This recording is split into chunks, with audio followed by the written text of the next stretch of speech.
Konspirasi terbunuhnya Tunggul Ametung oleh Ken Dedes dan Ken Arok. Ken Arok bertemu Ken Dedes di Petirtaan Watu Gede, Malang. Petirtaan ini dahulu disebut Petirtaan Baboji dalam kitab Pararaton dan diyakini sebagai tempat mandi khusus Ken Dedes. Di tempat itu, Ken Arok yang saat itu menjadi prajurit pelindung atau prajurit Bayangkara Tunggul Ametung, suami Ken Dedes, tanpa sengaja menjumpai Ken Dedes.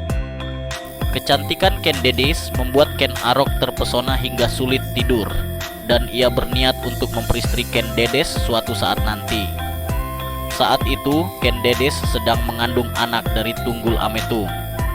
Dari sinilah sepertinya konspirasi mulai muncul. Menyelimuti Ken Arok dan Ken Dedes, terutama berkaitan dengan kisah perebutan kekuasaan di Kerajaan Tumapel, kemudian Singasari. Salah satu teori konspirasi menyebutkan bahwa Ken Dedes diduga bersekongkol dengan Ken Arok dalam pembunuhan tersebut. Bahkan mungkin keduanya memiliki hubungan cinta sebelum pembunuhan itu terjadi. Ingat, Ken Dedes dikabarkan tidak mencintai Tunggul Ametung. Pernikahan mereka adalah pernikahan paksa. Konspirasi ini dilatar belakangi oleh ramalan Empu Loh Gawe yang mengatakan bahwa siapapun yang menikahi Ken Dedes akan menjadi penguasa besar. Maka Ken Arok kemudian membunuh Tunggul Ametung dan menikahi Ken Dedes yang saat itu sedang mengandung anak Tunggul Ametung. Ken Arok menggunakan keris ampuh Empu Gandring dalam pembunuhan itu, yang kemudian menjadi legenda tersendiri.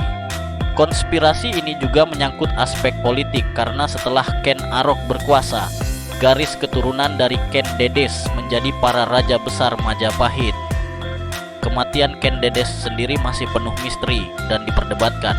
Ada spekulasi keterlibatannya dalam dinamika kekuasaan antar tokoh besar pada masa itu, serta dugaan adanya motif lain yang lebih rumit di balik peristiwa tersebut. Singkatnya, konspirasi seputar Ken Dedes mengandung unsur pengkhianatan, perebutan tahta, dan mistisisme keris dan ramalan yang mewarnai sejarah Jawa kuno pada masa kerajaan Singasari.